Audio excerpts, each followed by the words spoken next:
@.0LA. Contamos con vos.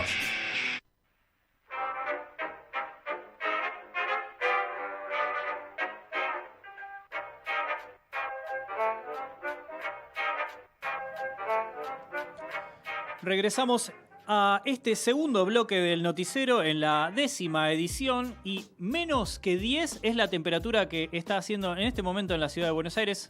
Ya me di el gusto de decir 8, es 8.8 grados, lo mismo de sensación térmica también. Así que bueno, le damos la bienvenida, está escuchando también Luli, a quien le vamos a obviamente pasar luego la canción si la pidió o no. Ahora es momento de hablar de un poco de actualidad. Y para eso vamos a tener la palabra de nuestra especialista Ángela Velandia sobre la situación que está ocurriendo en este momento en Colombia, pero también para ampliar un montón más de información y contarnos qué es lo que sucede en nuestro hermano país. Tenemos la voz, y ahí lo tenemos del otro lado también conectado a través de nuestra plataforma, Cristian Mantilla. Él es abogado, es defensor de derechos humanos, participa en el Comité Nacional de Paro, está vinculado a la Coalición por Movimientos Sociales y a la ONG Pensamiento y Acción Social. Así que desde ya, bienvenido al noticiero, Cristian, y también bienvenida a Ángela Velandia, también amiga de la casa, que luego venderemos donde pueden escucharla y verla semanalmente. Bueno, pues muchísimas gracias por la invitación y un saludo a toda la audiencia de Punto Cero aquí desde Bogotá, Colombia. Muchísimas gracias y abrazamos a la distancia por la situación en que están viviendo. Para quienes no tengan un poco de conocimiento sobre lo que está ocurriendo allá, ¿querés hacer como una especie de breve escenario o panorama de cara a lo que vamos a charlar a continuación con Angie? Sí, por supuesto.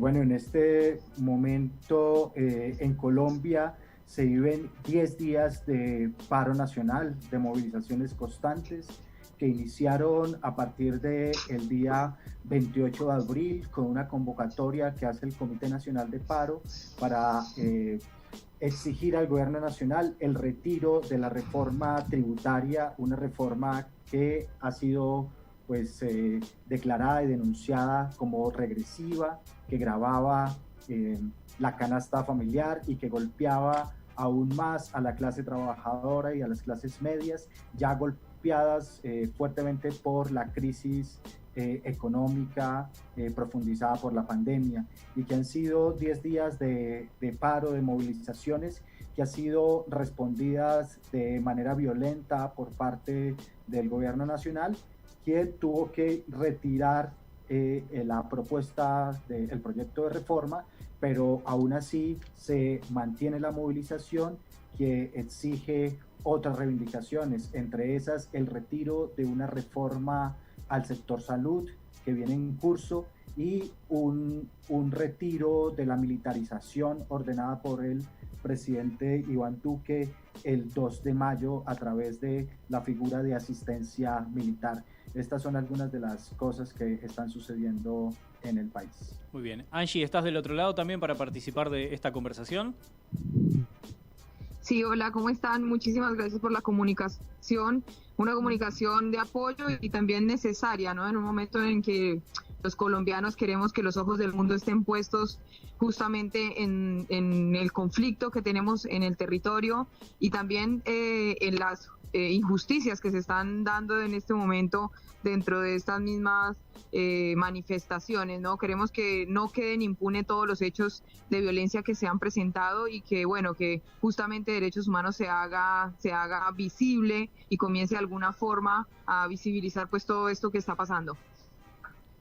Bien, invito a dialogar. Ustedes son mucho más especialistas y tienen mucho mayor conocimiento de lo que pueda tener yo desde este lugar, así que voy a ser un asistente de lujo para conversar sobre todo lo que ocurre en Colombia, no solo en los últimos días, sino que es algo que ya, según en otras oportunidades que pudimos hablar con Ángela acá en el noticiero, cuenta que viene de larga data.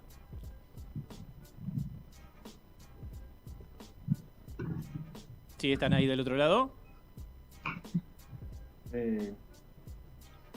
Sí, por supuesto.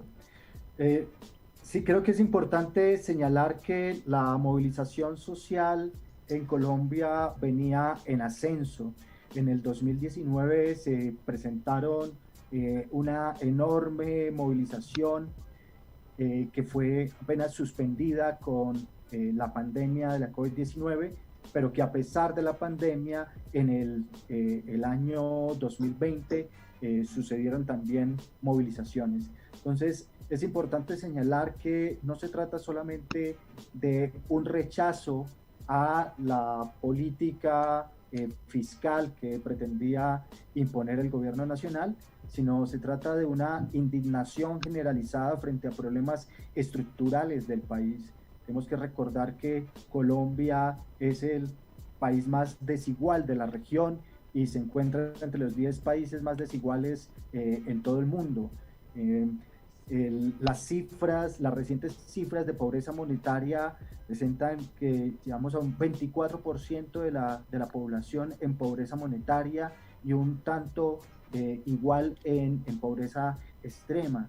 Esta situación evidentemente ha sido agudizada por la pandemia de la COVID-19, que ha aún profundizado esta situación y ha generado que la población y especialmente los jóvenes salgan a manifestarse y a protestar ante estas medidas que en nada responden a la realidad y a las necesidades de la población colombiana. Por el contrario, y hay que decirlo, esta reforma tributaria buscaba cubrir un déficit fiscal del 8.9% del PIB de Colombia, y esto lo buscaba cubrir a través de gravar la canasta básica, gravar el consumo y sin desmontar las exenciones tributarias que se han mantenido desde la reforma tributaria que presentó este mismo gobierno en el 2018 y 2019. Entonces, la situación es bastante grave y estas movilizaciones se suman a los recientes anuncios del DANE, en el que plantea que en el 2020 el 42.5% de la población se considera de ingresos pobres o ingresos bajos, y presenta unas cifras donde la brecha entre hombres y mujeres se está ampliando, y todo esto llega en un momento en el que la violencia sociopolítica es gravísima, ¿sí? Estamos hablando que en el país, en el año pasado, sucedieron 91 masacres. Estamos volviendo a las cifras más crueles de los momentos más duros de la guerra en Colombia. Y se supone que hemos transitado a un proceso de paz, estamos conduciéndonos a una transición política, pero este gobierno ha sido indolente, incapaz de atender esta situación que es gravísima. En lo que va del año han sucedido 35 masacres, se denuncian más de 11.000 desplazados en lo que va corrido del año. O sea, la situación no es para menos, la indignación no es para menos. Hay muchos elementos de fondo que están sucediendo o que están develándose nuevamente en estas movilizaciones, y que la respuesta del gobierno ha sido la represión. Y esto ustedes lo han visto a través de los medios de comunicación, que a pesar del cerco mediático que han intentado pues los grandes medios de comunicación en Colombia, a través de las redes sociales se ha logrado denunciar y poner en evidencia el accionar represivo y criminal de la fuerza pública en nuestro país.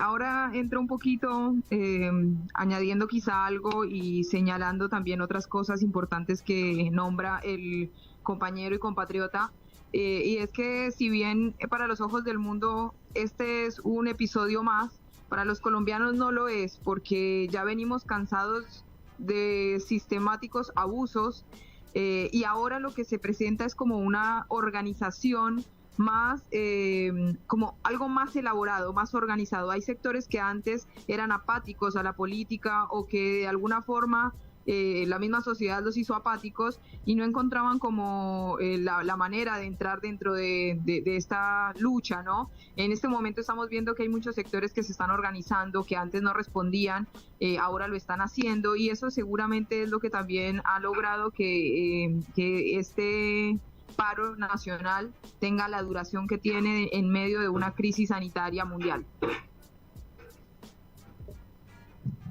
Sí, creo que es importante lo que señala la compañera, y es que efectivamente estas jornadas de movilización, de paro, han suscitado el apoyo de muchos sectores que antes no se movilizaban. Hemos conocido de pronunciamientos de universidades públicas y privadas, rectores que llaman al diálogo, llaman a la reflexión, a participar la academia de estas discusiones para tratar de dar una salida dialogada a esta crisis. Se han pronunciado también, incluso desde los Estados Unidos, representantes a la Cámara, denunciando pues la violencia policial, anunciando y exigiendo al gobierno de los Estados Unidos el retiro del apoyo militar a Colombia. Se ha pronunciado las Naciones Unidas reiteradamente, los artistas que quizás antes no se pronunciaban y participaban en política lo han venido haciendo, y esto lleva al gobierno nacional a retirar la reforma y a llamar a un diálogo. En este momento lo que se está viviendo y experimentando es un poco una realinderación de distintas fuerzas sociales y políticas para tratar de ver cómo se sale de esta crisis. Pero es importante que ustedes sepan que estamos en un momento preelectoral en el que seguramente muchas de las cosas que sucedan y se debatan en este momento van a tener una respuesta y un impacto en lo que puedan ser las elecciones presidenciales y de Congreso el próximo año. Hoy el gobierno nacional lo que ha hecho es, por un lado, un llamado al diálogo, pero de otra parte, un llamado a rodearlo desde los sectores y desde las élites políticas, desde los gremios económicos.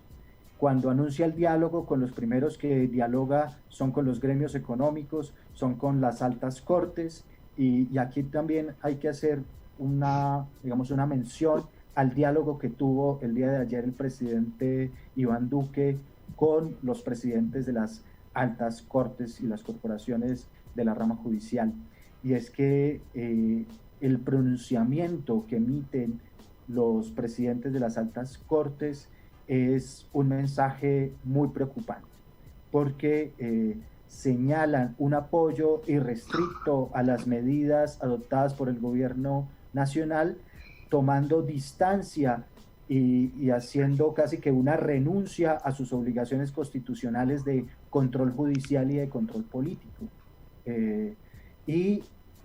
Señala que se debe juzgar y sancionar los crímenes y los ataques y el vandalismo, pero en ningún momento se pronuncia con la igual contundencia ante las víctimas de la criminalidad del Estado, ante las víctimas del abuso policial, que incluso Naciones Unidas lo ha dicho, Human Rights Watch, distintos sectores sociales, políticos y las redes sociales han puesto en evidencia esto.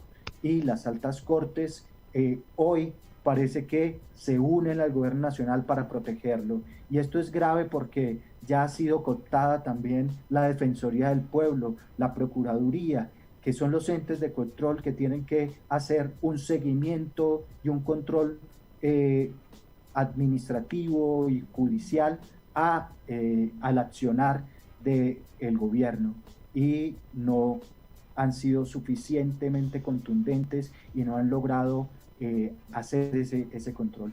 Entonces, estamos ante una situación de profunda crisis de las instituciones democráticas, que no es nada nuevo. Es decir, este país tampoco es que estemos en una situación de respeto a la democracia, pero hoy estos hechos ponen aún más en evidencia la fragilidad de las instituciones, el control por parte del Ejecutivo, que se ha mostrado incapaz de atender el clamor de la población, y la única salida que ha tenido es la represiva.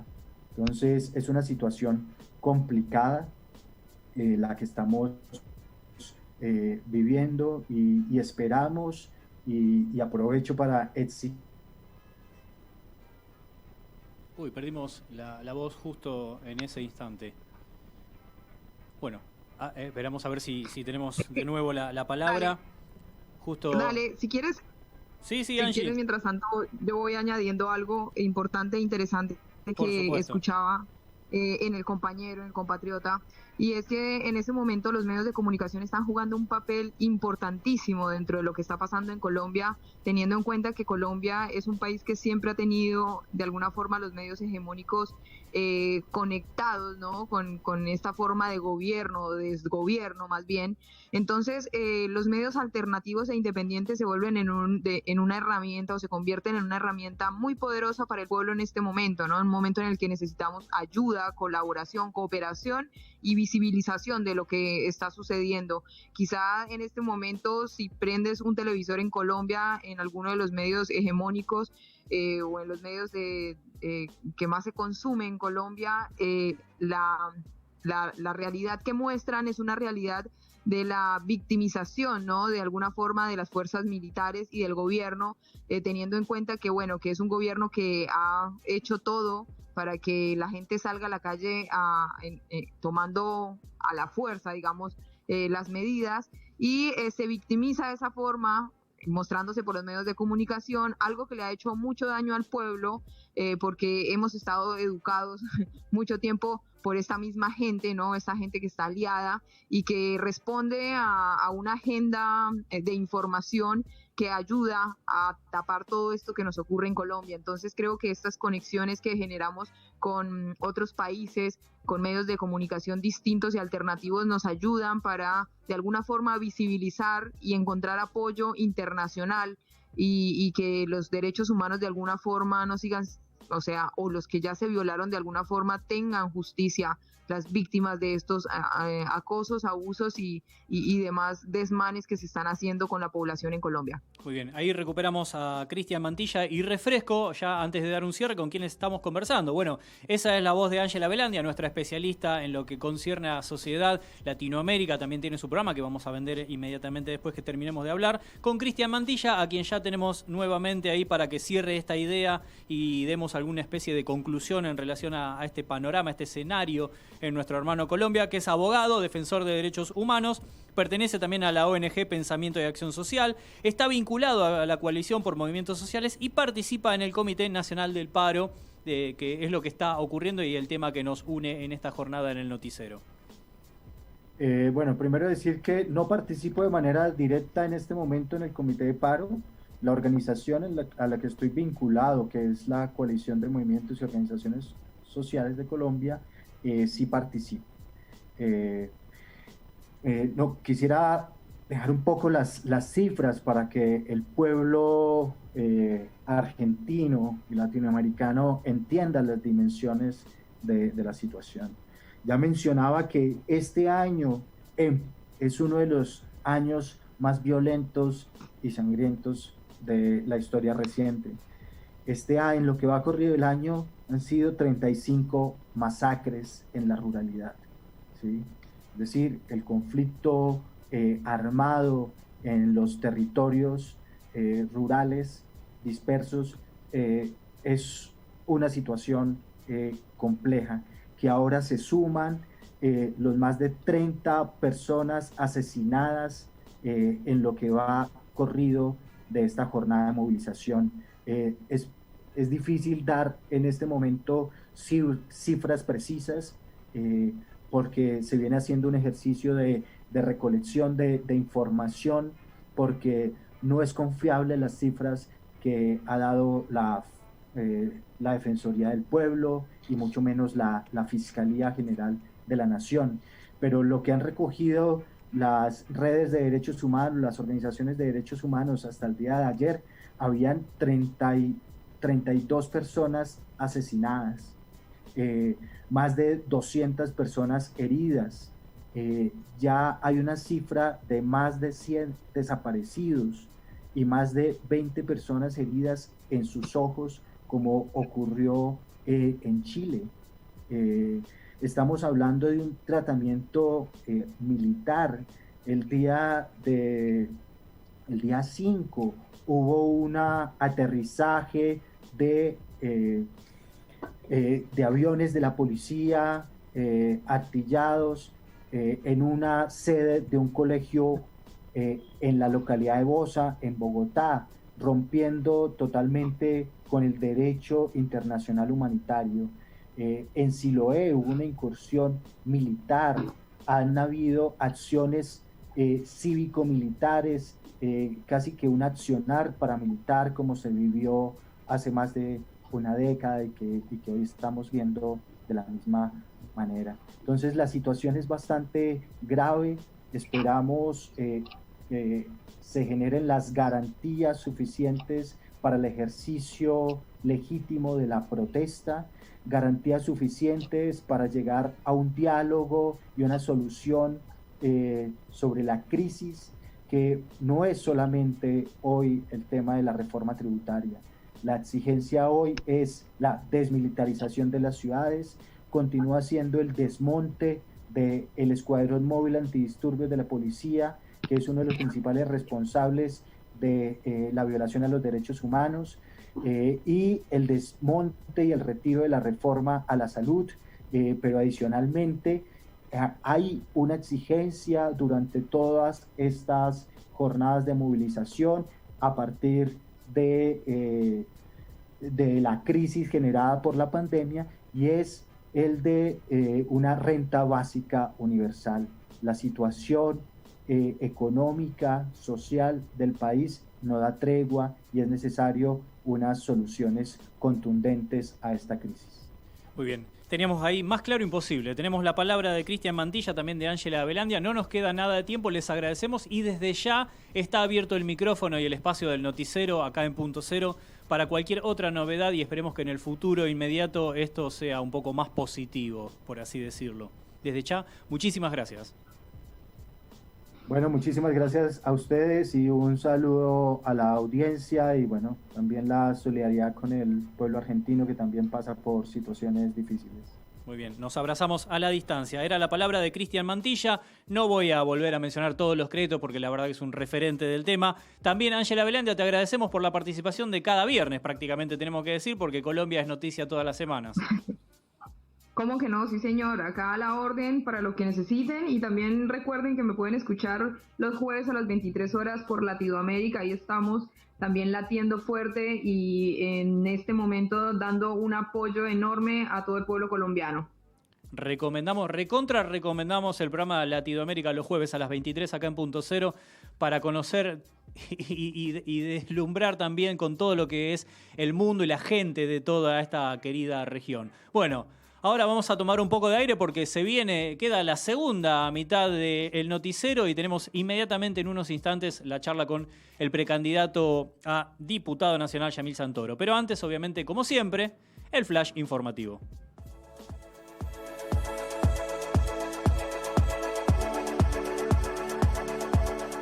Entre paros y sanciones. El Ministerio de Transporte comunicó que sancionará a las empresas que no brinden servicio entre las 21 y 6 horas. El aviso se debe a la amenaza del sector en el área metropolitana de Buenos Aires. Otra cepa en Brasil. Detectaron una mutación de la variante de Manaos en casi 400 muestras en Río de Janeiro. De todas formas, aún se desconoce si varía su contagiosidad y letalidad. Padrón provisorio. La Cámara Nacional Electoral anunció que ya está disponible para consultar el padrón de cara a las elecciones legislativas. Hasta el momento se realizarán las PASO en septiembre y las legislativas en noviembre de este año. Entre Ríos Medicinal. El Senado Provincial autorizó el sembrado, cultivo, transporte y almacenamiento de cannabis y derivados con fines medicinales. La producción puede ser para consumo personal y para coordinar con organismos públicos y privados. La otra vacuna rusa. El Ministerio de Sanidad, el Centro Gamaleya y el Fondo Ruso de Inversión Directa registraron una nueva droga monodosis. La denominada Sputnik Light tiene una eficacia de 79,4%. Argentina tiene fecha. La selección masculina de fútbol jugará ante Chile en Santiago del Estero el jueves 3 de junio y el martes 8 frente a Colombia. Cabe recordar que pertenecen a las fechas 7 y 8 sin haberse jugado las dos anteriores.